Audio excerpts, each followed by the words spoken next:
Chez un restaurateur de Vanves, en banlieue parisienne. Bonjour Jean-Pierre. Salut Miss, comment va? Ça va et toi? Ça y est, t'as apporté les fameux vins. C'est l'un des plus fidèles clients de Mélanie, 38 ans. Et elle lui a confié son secret. Alors, le fait de congeler les ovocytes vite fait, ça veut dire que dans le temps, tu maîtriseras le temps un peu mieux, Bah complètement. à moins que tu trouves le prince sur la route. Donc on va goûter. Experte en vin, chef d'entreprise, Mélanie est passionnée par son métier. T'en as du Bourgogne à la carte? Célibataire, elle a mis du temps à vouloir devenir mère. Moi, à 20-25 ans, c'était surtout ne pas avoir d'enfant. Et puis après, entre 25 et 30 ans, j'y ai pensé doucement. Alors là, non, ce ne serait pas du tout le moment. Toujours pas. Parce que justement, je me suis mise à mon compte depuis 1 an et demi. Donc là, j'ai quand même mon bébé, c'est mon entreprise pour le moment. Et puis, et surtout et avant tout, il faut un père pour cet enfant.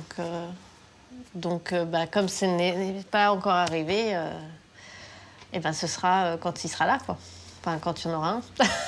Enfin voilà, je pense qu'il faut avant tout être deux dans une démarche de construire une famille plutôt que de faire ça tout seul à la va-vite parce que c'est l'heure, quoi.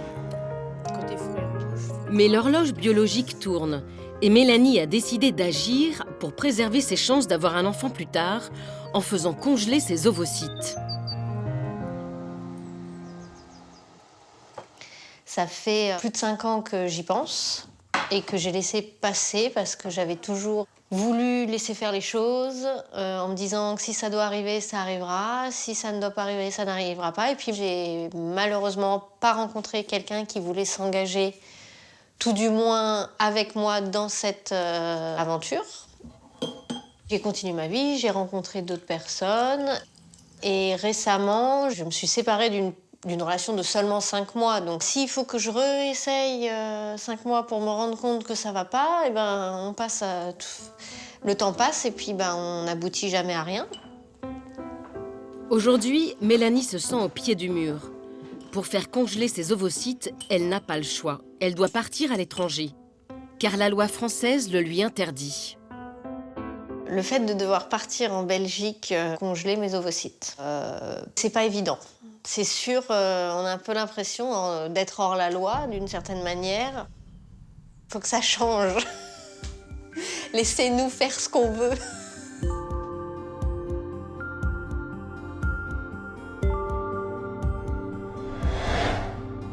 Chaque année en France, près de 2000 femmes partent faire congeler leurs ovocytes à l'étranger, comme des hors-la-loi.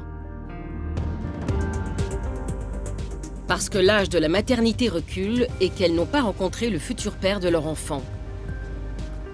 Des femmes qui veulent avoir le choix de devenir mère au bon moment. Des femmes libres qui refusent qu'on décide à leur place. Laurie Pester, 38 ans, chanteuse, souffre d'endométriose, une maladie qui altère la fertilité. Elle livre son émotion et sa colère devant la caméra, car elle se bat pour faire changer la loi. C'est une sorte d'injustice. Moi, j'ai pu aller en Espagne le faire, mais il y a plein de femmes qui, financièrement, ne peuvent pas. Mélanie, 38 ans, chef d'entreprise, va bientôt partir en Belgique. Je trouve ça fou en 2020 qu'on n'ait pas de droit sur notre système reproductif, d'autant plus que chez une femme, c'est limité en temps. Donc les hommes ont tous les droits, alors qu'eux, ils ont toute la vie pour reproduire. Une femme, c'est limité en temps, et en plus, on lui met des bâtons dans les roues. C'est quand même incroyable, quoi. Domitille, 34 ans, championne du monde de chute libre acrobatique, a fait le voyage en Espagne l'an dernier.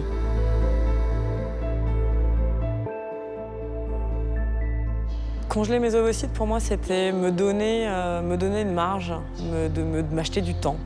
Pour moi, avoir un enfant, c'est une partie de la vie que j'ai vraiment pas envie de rater. Des femmes qui réclament juste le droit de donner la vie quand elles le souhaitent, ce que les hommes peuvent faire sans limite d'âge. Mais dans cette France qui reste à la traîne face à ses voisins européens, ce n'est toujours pas autorisé, malgré l'engagement de certains médecins. Là où la France était sûrement un peu pionnière au départ dans les techniques d'AMP, dans la recherche, elle n'a fait que régresser, rétrograder. Ça doit faire partie des droits des femmes. Que les femmes qui le veulent et qui payent, elles vont payer en Espagne. Mais pourquoi est-ce qu'on les empêcherait de le faire en France ? Aujourd'hui, la seule manière de faire légalement congeler ces ovocytes en France, c'est d'accepter un drôle de marché, en donner la plus grande partie avant de pouvoir disposer du reste. La loi est drastique. Si vous avez 6 ovocytes recueillis, il y en a 5 pour le don, 1 pour la patiente. C'est le choix de Céline, 36 ans, rédactrice web. On doit pouvoir disposer de notre corps. On ne peut pas empêcher une femme d'être maman si elle a envie de l'être. En attendant que la loi française évolue, toutes ces femmes continuent le combat.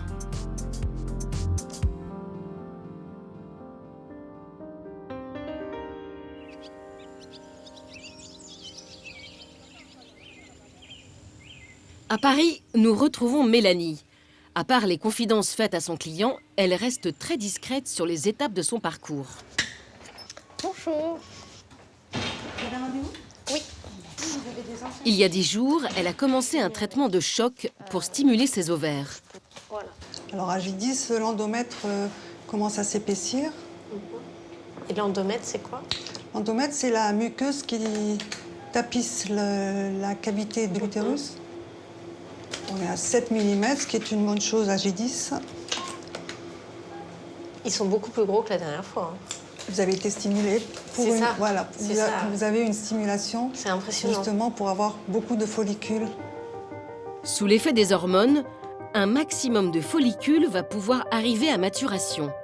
Et chacun sera ponctionné pour recueillir le précieux ovocyte qui est à l'intérieur. Moi, je trouve ça magnifique. Je trouve ça beau. C'est marrant, on dirait une cavité d'abeille, une ruche. Vous l'avez fait dans le cadre d'une PMA ici en France, vous m'avez dit, c'est ça? Non, en Belgique. En Belgique, parce que vous ne rentrez pas dans le cadre de la PMA en France, c'est ça? Parce que je veux faire une congélation et que c'est pas autorisé en France. Oui, c'est autorisé en France sous certaines conditions. Je suis déjà trop vieille pour pouvoir le faire en France. Il y a un âge limite. Oui. Mélanie vient d'avoir 38 ans, un an de trop pour la loi française qui fixe la limite d'âge à 37 ans. Alors, elle a choisi la Belgique, qui autorise la congélation jusqu'à 45 ans. Allô? Au téléphone, Mélanie reçoit régulièrement les instructions de la clinique belge. Oui. Alors, oui. Attendez, ne quittez pas. Dites-moi. Donc, là, on est vendredi. Ce soir, ménopure. 225 unités. Un planning chargé et des doses précises qu'elle doit respecter scrupuleusement. Eh bien, merci. À bientôt. Au revoir. Il faut être super organisé et il faut être concentré, mais on n'a pas que ça à faire dans la vie non plus. Dès le jour 7, j'aurais dû faire l'orgalutran, mais malheureusement, j'ai oublié. À force d'y penser, on fait des bêtises. D'autant que Mélanie fait ses piqûres d'hormones toute seule. Donc, la notice. Pas évident pour elle, qui n'est pas infirmière. Connaître avant, comment utiliser. Donc, un flacon de poudre, une seringue de solvant pré-rempli, une aiguille pour la reconstitution. Un traitement hormonal très coûteux, qui ne sera pas remboursé par la sécurité sociale puisqu'il est prescrit à l'étranger.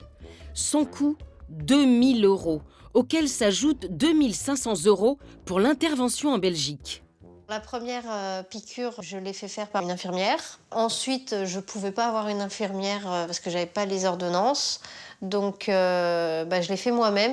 La première était très stressante, mais ça se fait bien. Après, quand on voit ça, ça fait peur. Surtout qu'il va falloir faire une petite potion. Faire tourner la solution afin de favoriser les... Voilà, c'est ça. Par précaution, on va attendre 2 minutes. Mélanie doit continuer à s'injecter des hormones jusqu'au jour J. C'est peut-être sa dernière chance de devenir mère. Voilà. Dans quelques jours, elle va partir en Belgique pour la ponction de ses ovocytes. D'autres femmes ont déjà franchi le pas.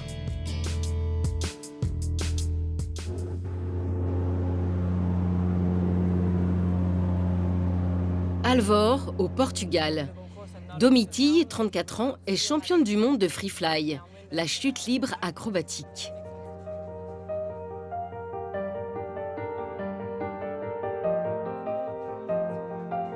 Devenue coach, elle organise des stages et participe à des compétitions dans le monde entier.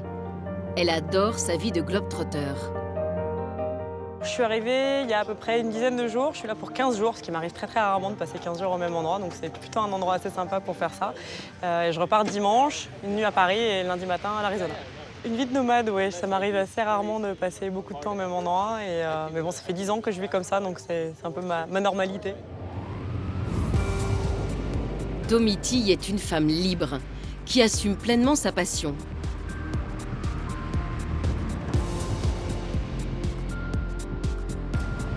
Pourtant, son désir d'enfant la préoccupe. Je ne suis pas très angoissée de nature, mais c'était quand même quelque chose qui me trottait dans la tête régulièrement. Alors l'an dernier, elle a fait congeler ses ovocytes en Espagne. Congeler mes ovocytes, pour moi, c'était me donner une marge, m'acheter du temps, en fait. Génial. Non, c'était super, on a fait un très beau soir. Les circonstances de la vie ont poussé Domitille à prendre cette décision radicale.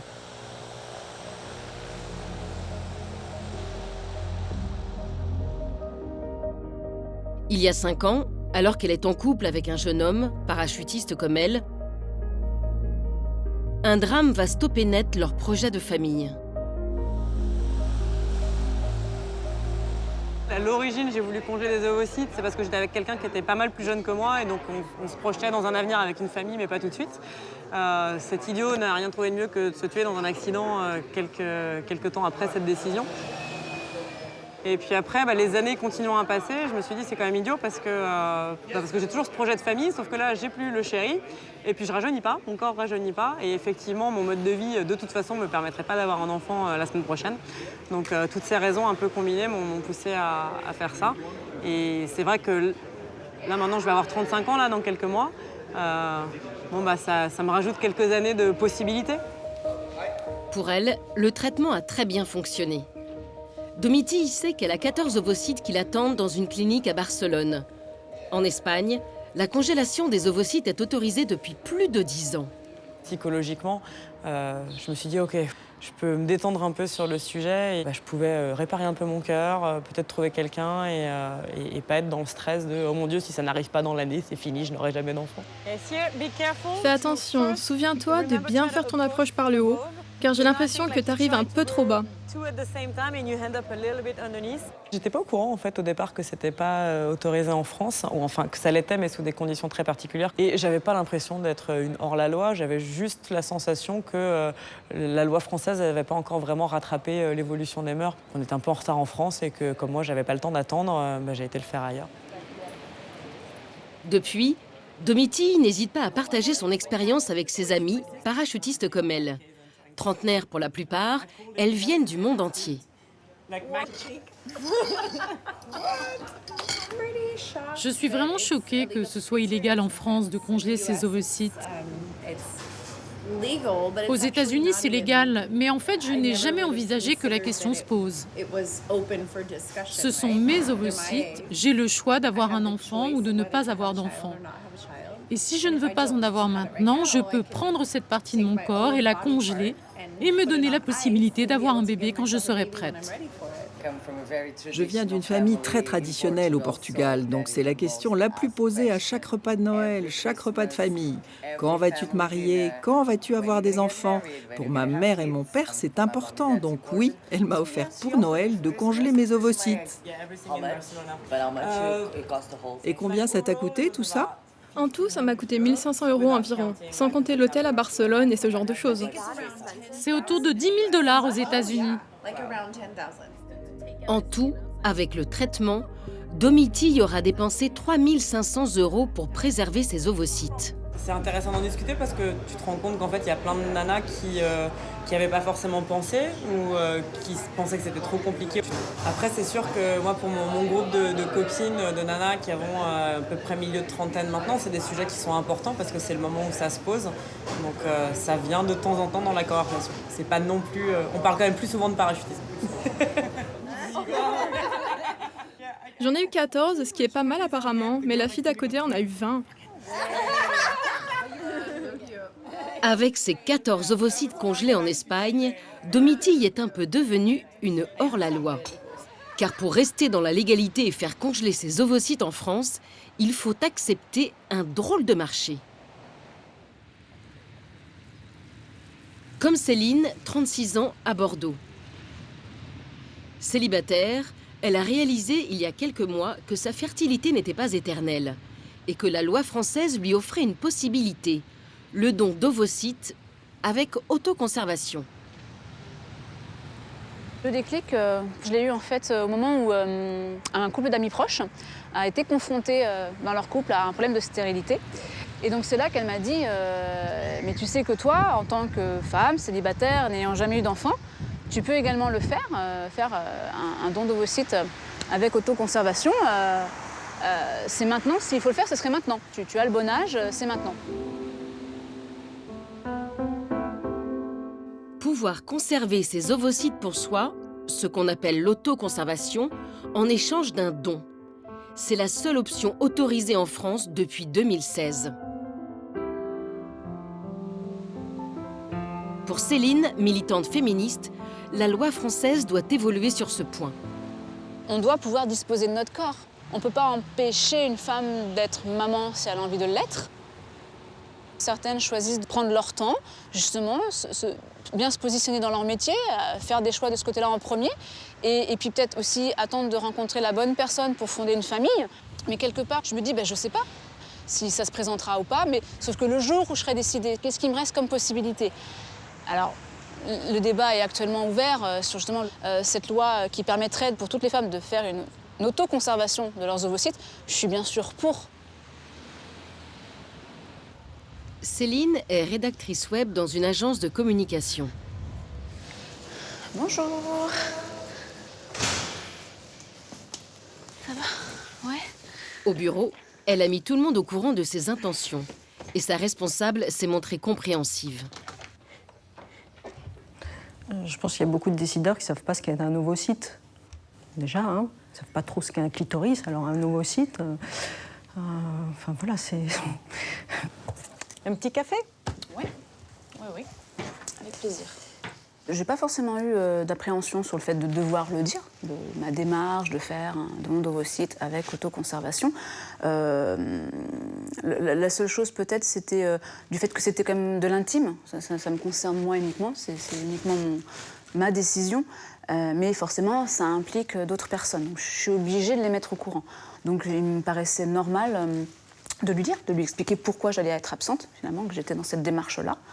Après, que certaines personnes comprennent ou pas, ça reste mon choix. Un choix motivé par la volonté de devenir mère un jour. Mais aussi un engagement. Car pour augmenter ses chances de pouvoir conserver assez d'ovocytes pour elle, Céline a dû répéter l'opération. Reprendre le traitement hormonal pour subir une deuxième ponction, à quelques mois d'intervalle. Alors, hop, je vous apporte ceci. Est-ce que vous avez votre carte vitale, s'il vous plaît? L'avantage de cette démarche, c'est que tout est pris en charge par la sécurité sociale. Un total de 5 000 € pour les traitements et les 2 ponctions de Céline. 3 fois 450. Juste que ça me fait 2 piqûres au lieu d'1, mais c'est pas grave. Exactement. Des piqûres d'hormones en vue d'une deuxième intervention, prévue dans 3 jours au CHU de Bordeaux. Oui, monsieur le docteur, je suis en train de regarder vos résultats. J'aurais besoin de vous parler assez rapidement. Est-ce que vous pouvez me rappeler? Merci. Céline s'inquiète. Sa stimulation hormonale a-t-elle suffisamment bien fonctionné? Étant donné que c'est mon deuxième don, ça me permet de voir si finalement je suis au même taux ou pas que les mois précédents. Là, en l'occurrence, sur le dernier contrôle d'aujourd'hui, Ouais, là, je vois que finalement, je suis un peu plus bas que la fois précédente et pourtant, je suis sur le même traitement. En quelques mois seulement, la fertilité de Céline se serait-elle dégradée? Bonsoir. Bonsoir. Pour les médecins du CHU, elle n'est pas encore prête. Bon, alors du coup, en fait, c'était pas prévu comme ça ce soir, c'est pour ça que je vous ai appelé. Du coup, elles ne veulent pas que la ponction, je la fasse comme prévu dans 3 jours, voilà. Parce que sinon, il y a un risque qu'il n'y en ait pas pour moi. Si Céline a peu d'ovocytes, elle devra tous les donner. Car d'après la loi française, les 5 premiers ovocytes prélevés sont destinés au don. Un parcours ingrat qui n'est pas toujours couronné de succès. Je sais très bien que c'est pas une garantie bébé. Ça reste des ovocytes congelés, ça peut ne pas décongeler correctement au moment où on en a besoin. Il faut que l'embryon prenne. Enfin, il y a plein de paramètres qui font que ça peut ne pas aboutir à une grossesse viable. Donc je sais très bien que c'est pas une garantie. Mais je me dis que je me mets au moins une chance de côté. Du coup, on rajoute 48 heures, donc ça fera 20, 21, 22, 23. 23 injections en l'espace de 15 jours. Ça marche. Bonne soirée. Oui, merci. Céline doit s'imposer 2 jours de traitement supplémentaire, en espérant qu'ils suffiront à augmenter sa fertilité. Rendez-vous dans 5 jours. Depuis 2011, la loi française autorise la congélation des ovocytes en cas de maladie qui pourrait compromettre la fertilité, comme le cancer. Mais beaucoup de femmes ne rentrent pas dans ce cadre légal très restrictif. Une célébrité, la chanteuse et comédienne Laurie Pester, 38 ans, a même lancé un cri d'alarme en interpellant le président de la République. Elle réclame le droit de faire congeler ses ovocytes en France.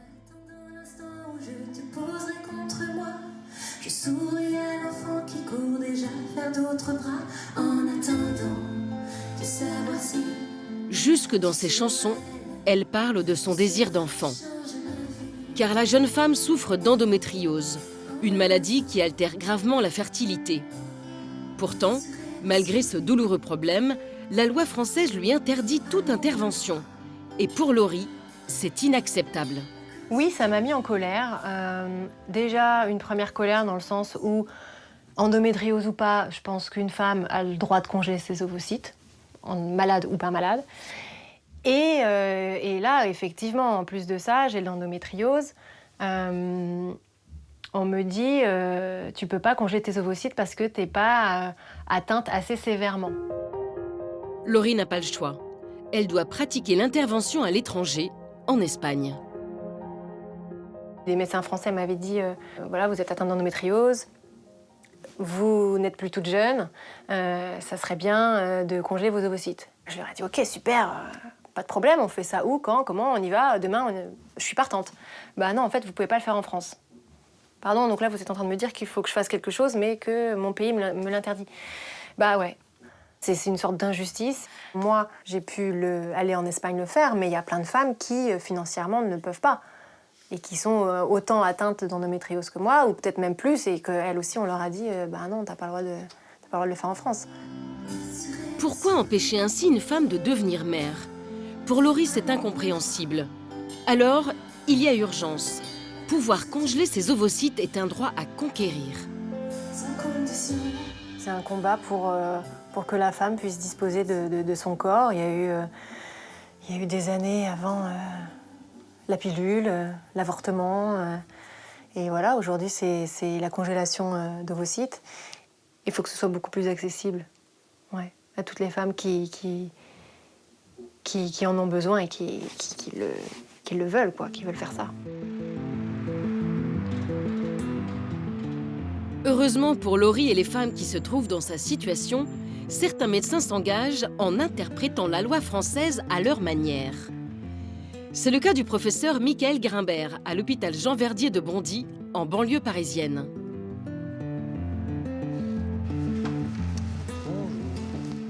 Il est l'un des pionniers de la médecine de la reproduction en France et il a décidé de faire bouger les choses.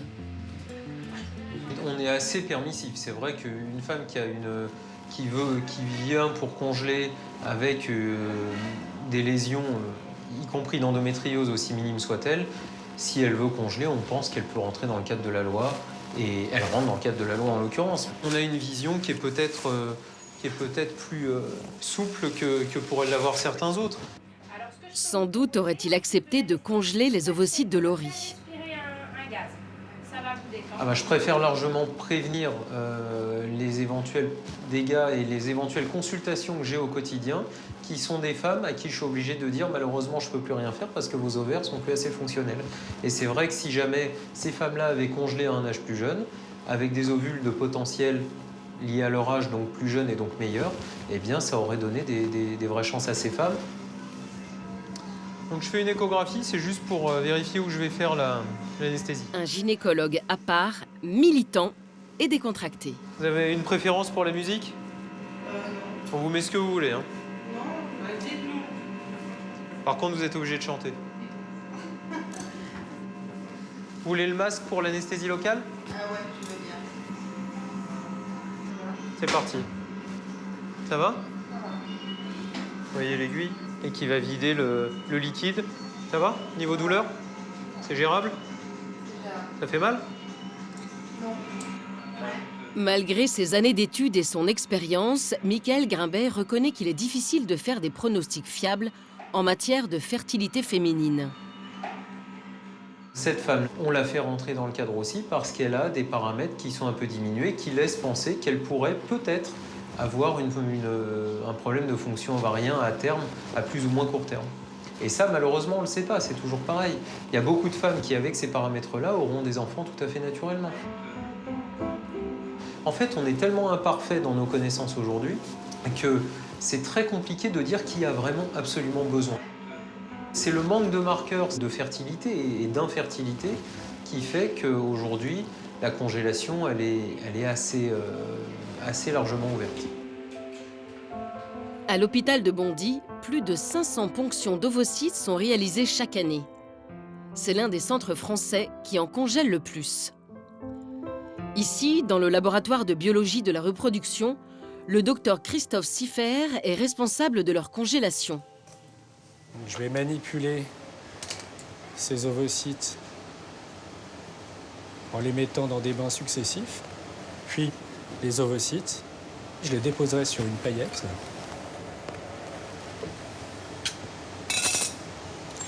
Paillette qui sera plongée directement dans l'azote liquide pour être conservée jusqu'à utilisation. Donc là, je dépose les 3 ovocytes.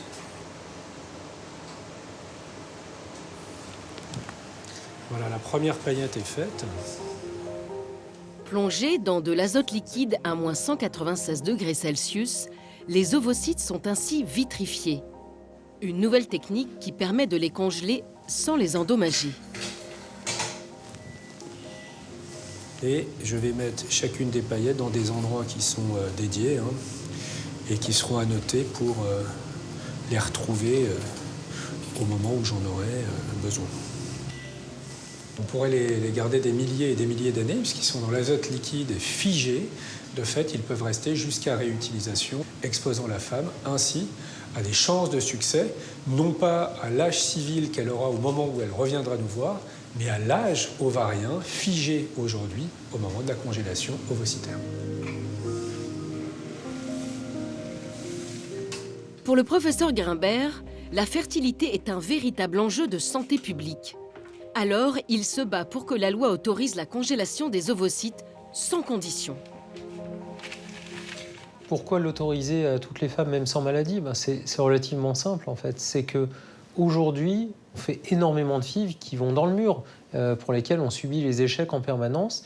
Et ces échecs, qui sont liés à quoi ? Ils sont liés principalement à l'âge féminin et à la qualité des ovocytes qui n'est pas suffisante. Donc c'est vrai que si on a la possibilité d'utiliser ce qu'elles auraient éventuellement congelé au préalable, eh bien ça donnerait à ces femmes des possibilités d'avoir éventuellement des enfants, en tout cas avec leur propre génétique.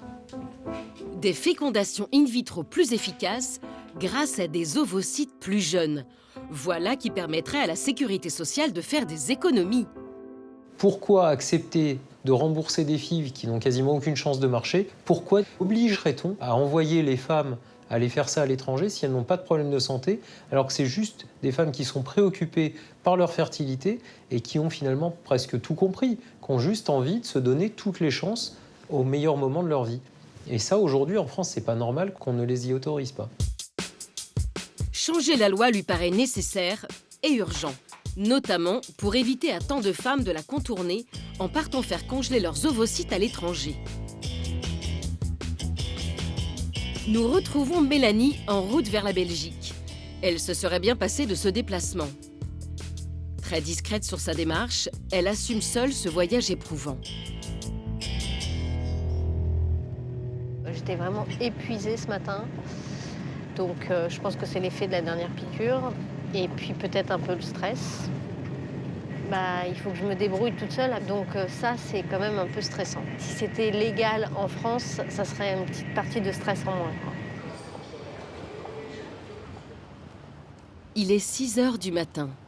Et comme d'autres patientes françaises, Mélanie franchit les portes de cet hôpital universitaire privé de Bruxelles. Bonjour madame. Bonjour. Alors, j'ai pas de convocation, mais j'ai rendez-vous pour une ponction. Il y a un montant de 2 500 €. Alors, c'est correct? Non, parce que j'ai déjà payé. Je vous ai ramené. Entre l'intervention et le traitement, Mélanie aura dépensé plus de 4 500 €. Un montant entièrement à sa charge. Merci. Sa démarche n'étant pas remboursée par la Sécurité sociale en France. Donc je vais à l'admission, vous posez quelques petites questions et puis je vous ramènerai en chambre. Hein, ça va? Ici en Belgique, la congélation des ovocytes est légale depuis 2007. Mais elle n'est pas remboursée pour autant. Le fait de ne pas rembourser, ça ne nous pose pas des grands problèmes. On se pose quand même beaucoup de questions envers la situation en France, parce qu'on n'a pas l'impression que c'est quelque chose de très moderne, de garder les idées plutôt conservateurs. Le professeur Michel Devos congèle les ovocytes depuis plus de 10 ans. Une bonne partie de ses patientes vient de l'étranger. Nous, ici à Bruxelles, on a quand même aussi le centre de la Commission européenne. Donc il y a beaucoup de femmes de partout en Europe qui sont stationnées ici et qui font recours à nos services ici.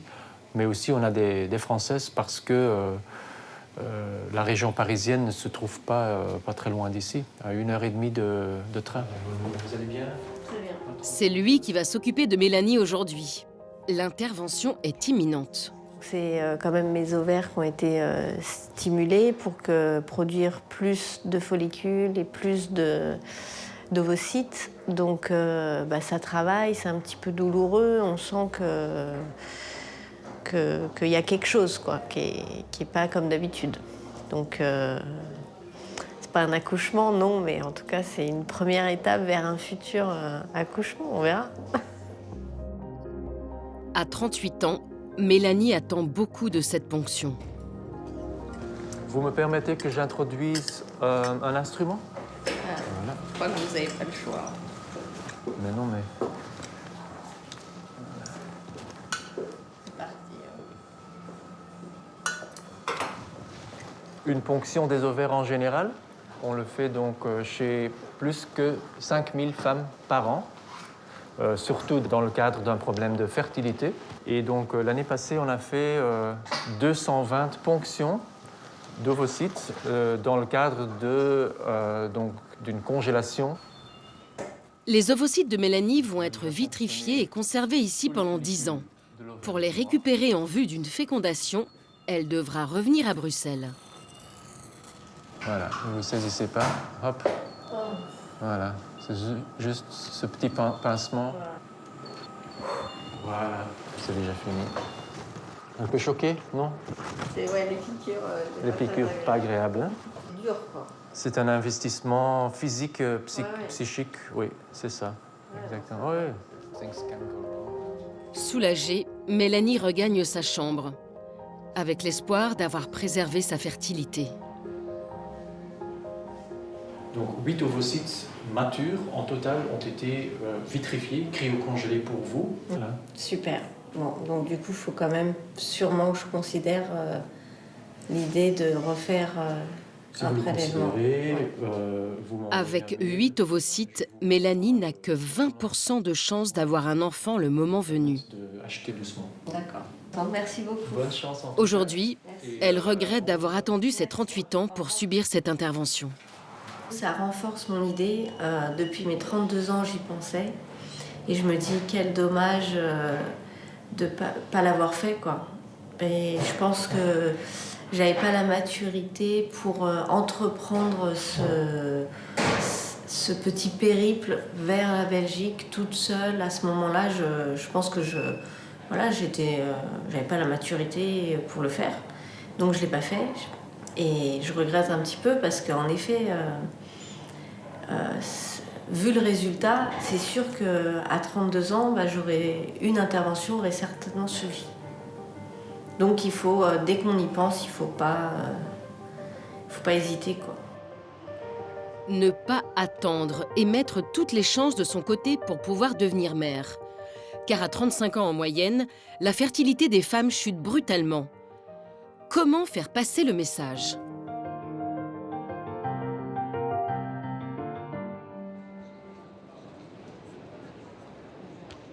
À Paris, porte de Versailles, à l'occasion d'un congrès scientifique international consacré à la santé des femmes, une association est venue se faire entendre. L'association BAMP, qui signifie Blog Assistance Médicale à la Procréation. Donc on va mettre ça comme ça déjà, et après on va voir... Sa fondatrice, Virginie Rio, 50 ans, a lancé ce collectif en 2013. Ah bah là c'est bien là, pour mettre mes tableaux là. Je vous ai déjà vu, non ?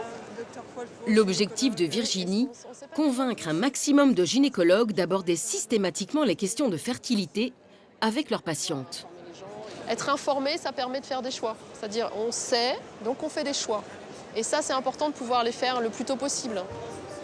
Parce qu'il y a une vraie souffrance quand on se retrouve à 35 ans et que ça fait déjà 2 ans qu'on essaye de faire des câlins avec son conjoint et pour faire des bébés, dans le but de faire des bébés, et que ça ne marche pas, qu'on passe en PMA et que là on vous dit « Ah bah madame, vous êtes en insuffisance ovarienne » ou « Monsieur, vous avez 2 spermatozoïdes qui vont pas droit », les gens tombent des nues.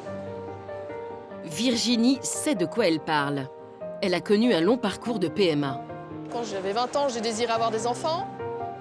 À 30 ans, c'est devenu une obsession. Et mes enfants sont nés, j'avais 42 ans, et ils sont nés grâce à un don d'ovocytes qu'on a réalisé à l'étranger. On s'est toujours dit, si on avait pu être informé quand on avait 20 ans, et si on avait eu cette possibilité d'auto-conserver nos gamètes, peut-être qu'on l'aurait fait, et ça nous aurait évité toutes les souffrances qu'on a endurées. Il faut absolument que les femmes aient ce choix-là. Aujourd'hui, ça la met en colère de constater que les cliniques étrangères profitent de ce congrès pour repérer des patientes potentielles. Donc, docteur Wyss, vous avez des questions sur les traitements en Avenida Barcelone?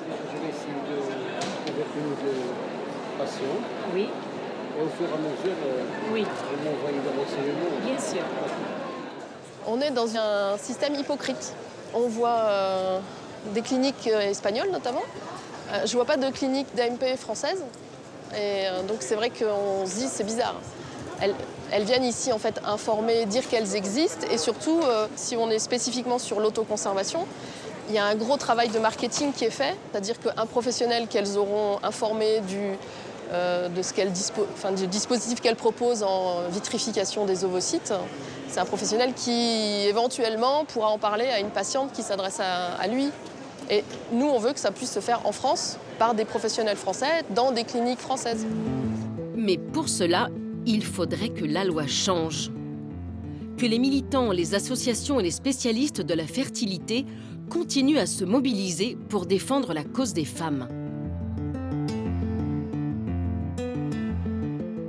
Nous sommes à l'hôpital des 4 villes à Saint-Cloud, en banlieue parisienne, un des hauts lieux de l'assistance médicale à la procréation. Ici, on milite ouvertement en faveur de la congélation des ovocytes pour toutes les femmes. À la tête du service de gynécologie obstétrique, le docteur Joël Belaïch-Allard, spécialiste en médecine de la reproduction depuis une 30aine d'années. Je pense que l'autoconservation, ça doit faire partie des droits des femmes, mais je dirais aussi des couples.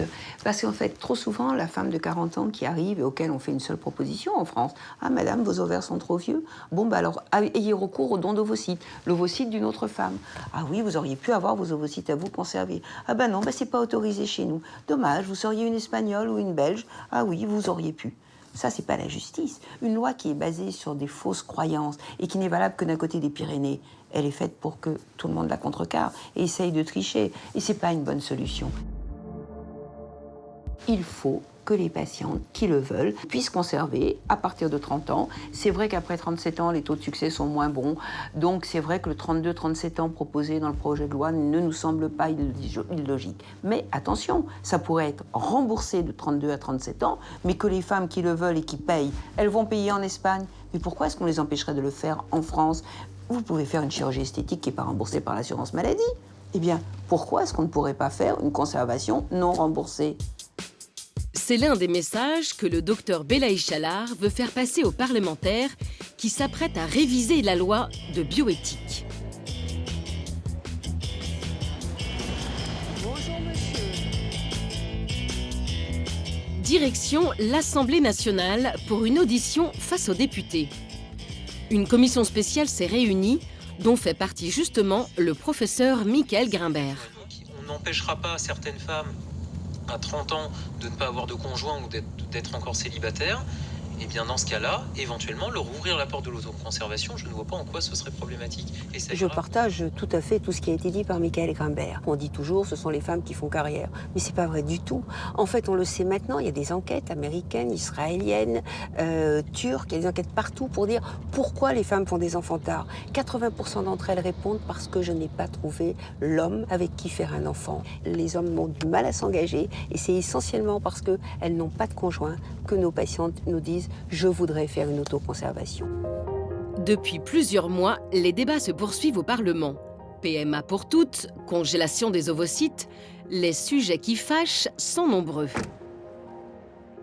Alors, on sollicite l'avis des spécialistes.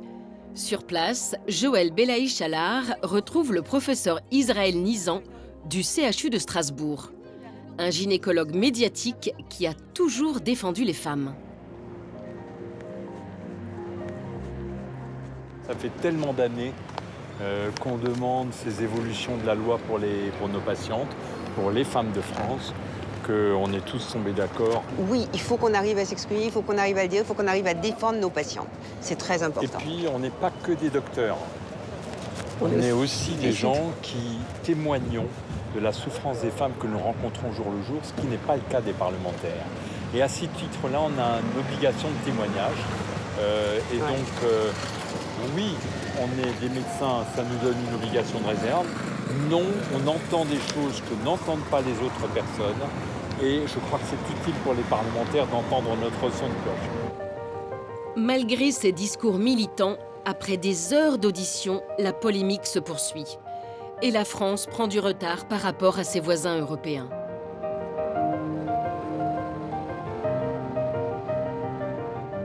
Là où la France était sûrement un peu pionnière au départ dans les techniques d'AMP, dans la recherche, eh ben, elle n'a fait que régresser, rétrograder. Enfin, elle a fait finalement que stagner, là où d'autres pays ont mis en place des politiques pour permettre le développement de ces techniques et le développement d'une information. Donc aujourd'hui, effectivement, on est en retard.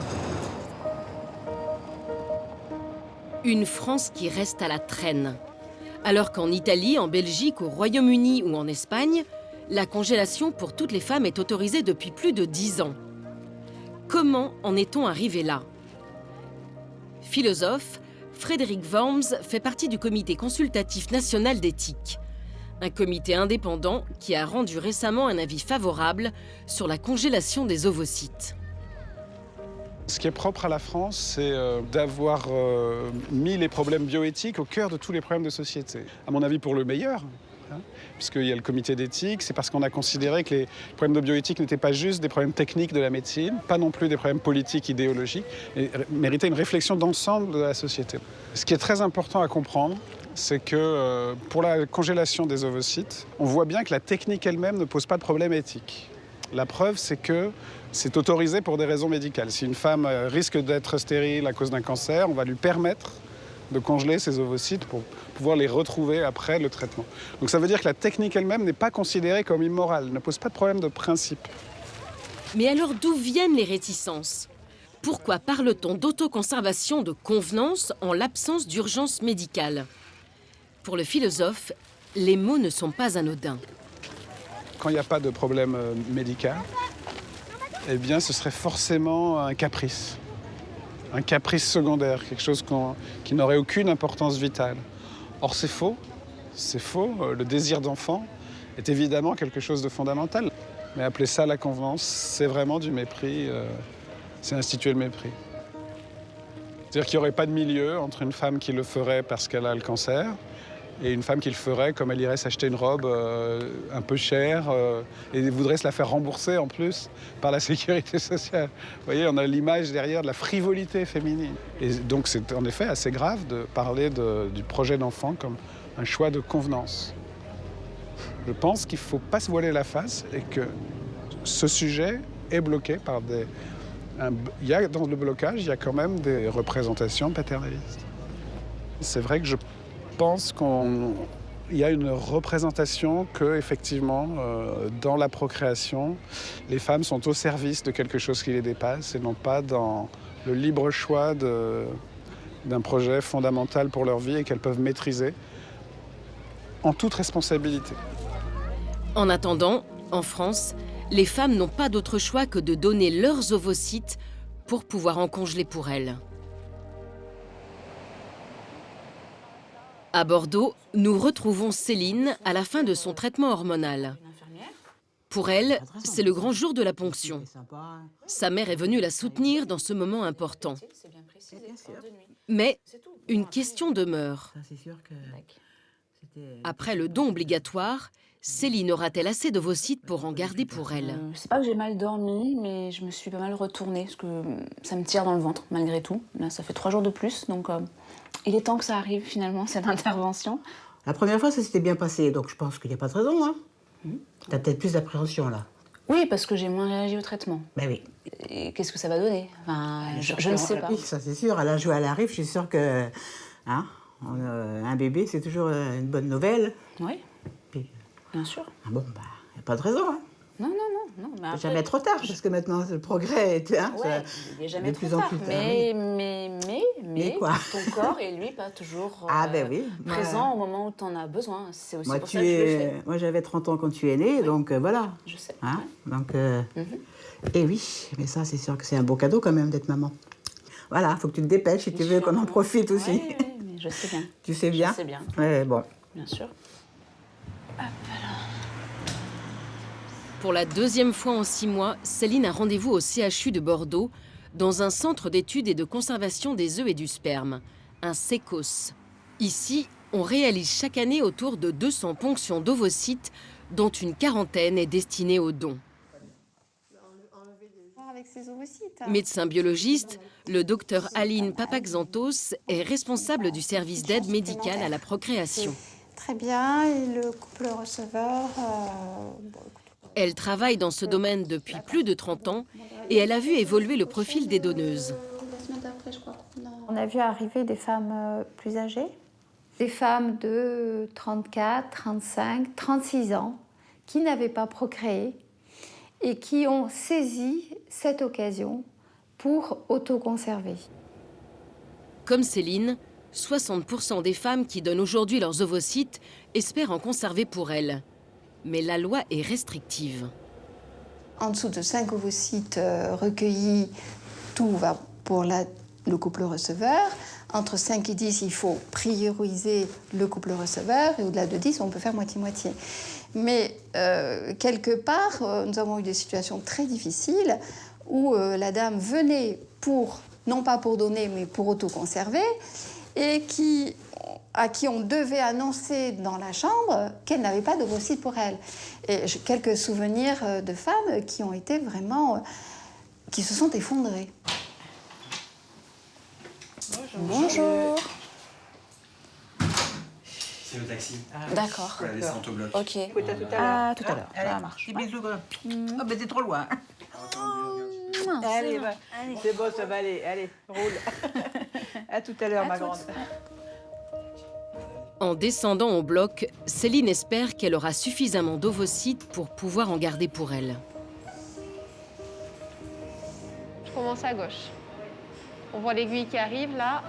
Voilà. Et on voit le follicule qui se vide. et qui est récupéré par le système d'aspiration dans les petits tubes. On passe au côté droit. Pour l'instant, Céline ne sait pas combien d'ovocytes sont en train d'être prélevés. Et dès qu'on aura fini, on va les passer aux biologistes et aux techniciens qui vont récupérer un à un les ovocytes et faire la répartition entre ce qui va être attribué au don et ce qui va être attribué pour l'autoconservation et vitrifié pour la dame. Coucou, la dernière ponction. Est-ce que les ovocytes sont tous matures?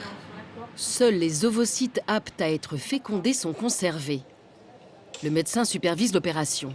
Voici un ovocyte mature avec le globule polaire.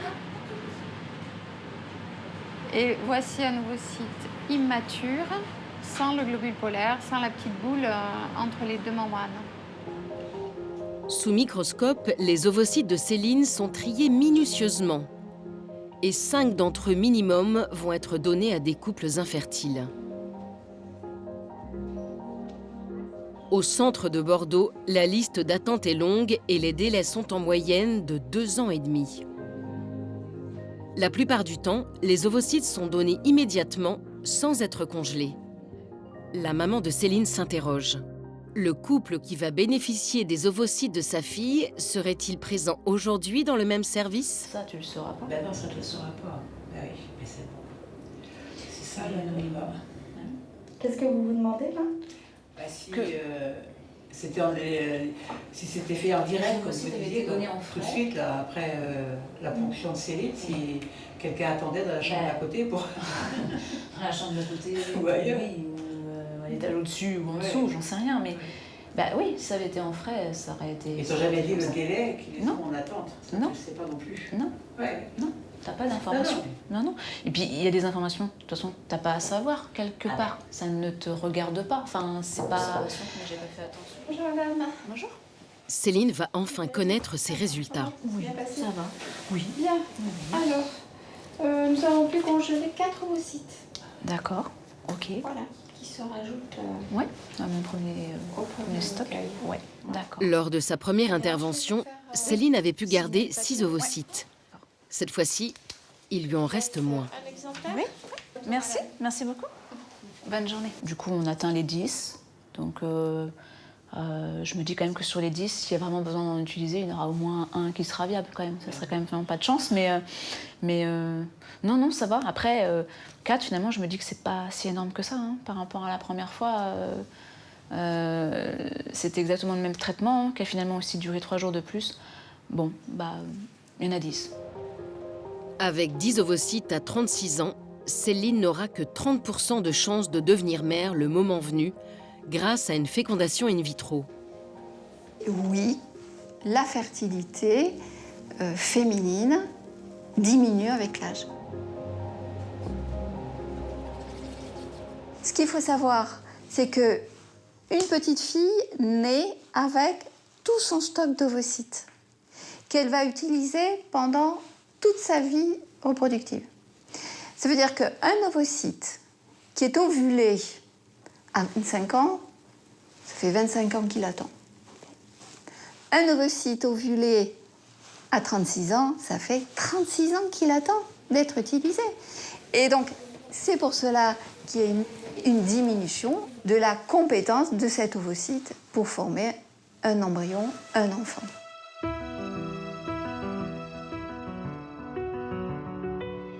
Pour les femmes, à cause de cette chute de la fertilité dès la trentaine, le temps est toujours compté.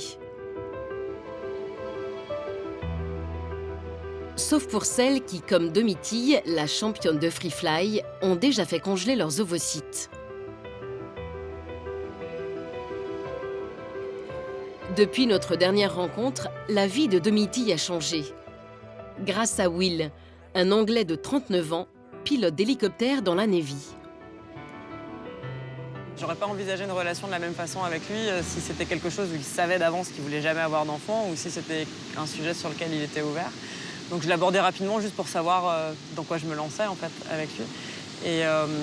Et il a trouvé ça intéressant, il connaissait la procédure, il savait pas du tout qu'en France c'était pas légal.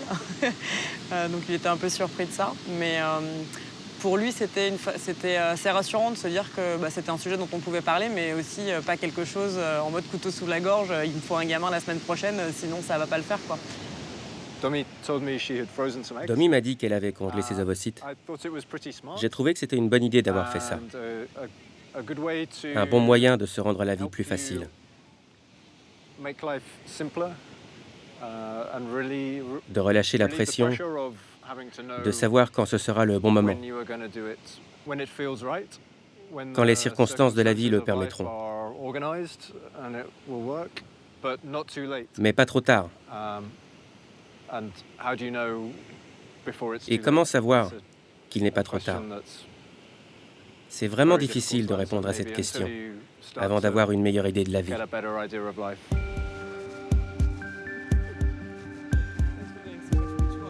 Ensemble, Domitille et Will ont désormais le choix. Et s'ils finissaient par avoir un enfant naturellement, qu'adviendrait-il des 14 ovocytes congelés de Domitille? Si elle décidait de les donner, une autre femme pourrait peut-être alors devenir mère. En attendant, en France, la balle est dans le camp du Parlement, qui doit modifier la loi de bioéthique. Et comme Mélanie, Laurie, Céline et Domitille, les femmes attendent aujourd'hui qu'une décision soit prise en leur faveur.